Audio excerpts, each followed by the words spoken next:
ഉണ്ണിയേട്ടനെ വലയിട്ട് പിടിക്കാനാ ഇവള് നടക്കുന്നെ.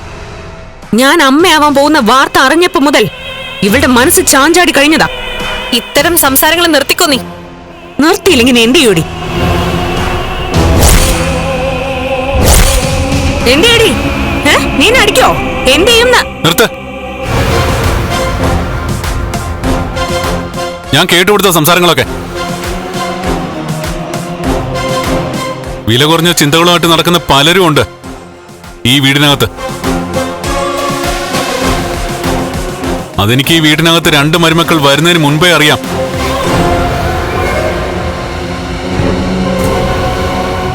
നീ വന്നതിന് ശേഷം അത് കുറച്ചുകൂടെ കൂടി.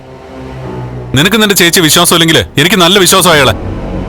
അതുകൊണ്ട് വിശ്വാസമില്ലാത്തവർക്ക് വേണമെങ്കിൽ ഈ വീട്ടിൽ നിന്ന് പോവാം, മാറി താമസിക്കാം.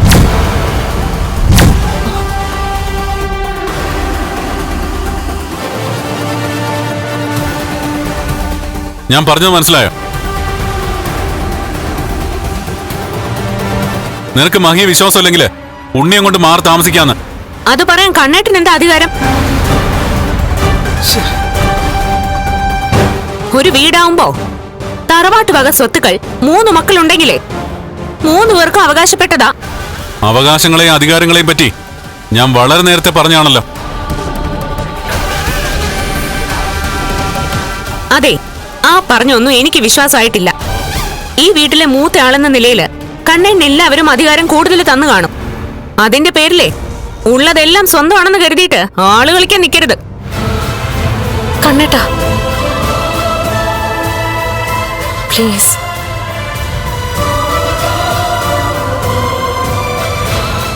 നീ എന്തിനാടി തടയുന്നേ? പറയട്ടെ, പറയാനുള്ളത് എന്താന്ന് വെച്ചാൽ ഇയാള് പറയട്ടെ. ഞാനൊന്നും പറയുന്നില്ല. പറയാതെ തന്നെ ഇവിടെ എന്റെ അമ്മയ്ക്കും അനിയനും ഒക്കെ എല്ലാം അറിയാം. ഒന്നും അറിയാത്ത നിനക്കാ. എന്നാ നിന്നെ പറഞ്ഞ് മനസ്സിലാക്കേണ്ടവര് അതിന് ശ്രമിക്കുന്നുമില്ല.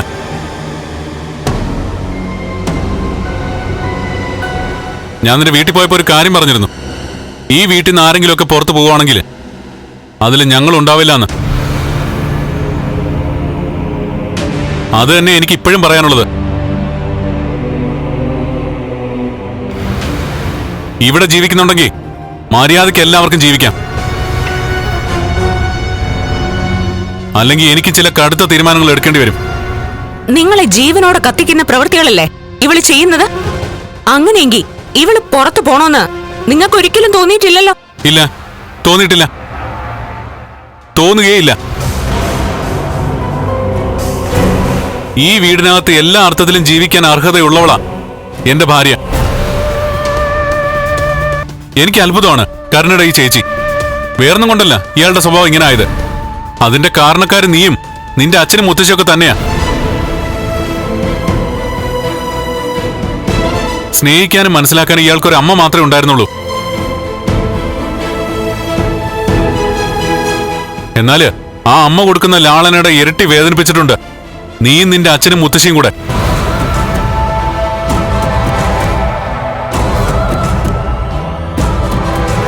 അങ്ങനെ ഒരാൾ കൂടുതലൊന്നും മോഹിച്ചിട്ടില്ല, സ്വപ്നം കണ്ടിട്ടുമില്ല. എങ്ങനെയെങ്കിലും ജീവിച്ചു പോണമെന്ന് മാത്രമേ ആഗ്രഹിച്ചിട്ടുള്ളൂ. ആ സമയത്താ ഞാൻ കല്യാണാലോചനയുമായി വന്നതും ഇയാളെ വേണമെന്ന് പറഞ്ഞതും. കല്യാണത്തിന് ശേഷം ഇയാൾക്ക് മനസ്സമാധാനം കിട്ടുന്നുണ്ട്. എന്നാൽ ഇവിടെ ഇയാൾക്ക് കുറവുകളും അതുപോലെ കുഞ്ഞുങ്ങളില്ലാത്തതിനെ പറ്റിയൊക്കെ പറഞ്ഞ് നീയും ഇവിടെയുള്ള മറ്റു പലരും ഇയാളുടെ മനസ്സമാധാനം ഇല്ലാതാക്കാൻ ശ്രമിക്കുകയാണ്. കുഞ്ഞു ജനിക്കാത്തവരൊക്കെ തെറ്റായ വഴിയിൽ സഞ്ചരിച്ച് അതിന് പരിഹാരം കാണാൻ ശ്രമിക്കുകയല്ല ചെയ്യുന്നത്.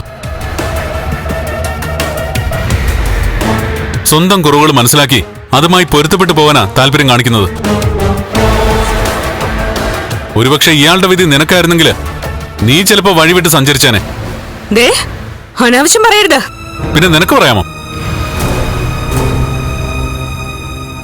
നീ പറയുന്നതൊക്കെ നിന്റെ ചേച്ചി കേട്ടോണ്ട് നിൽക്കണം.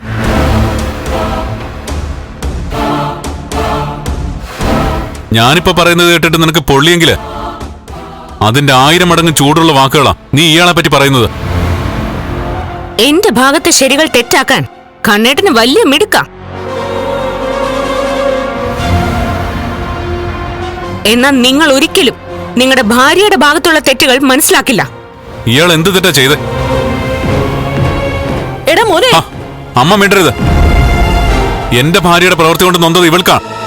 അപ്പൊ ഇവള് പറയട്ടെ.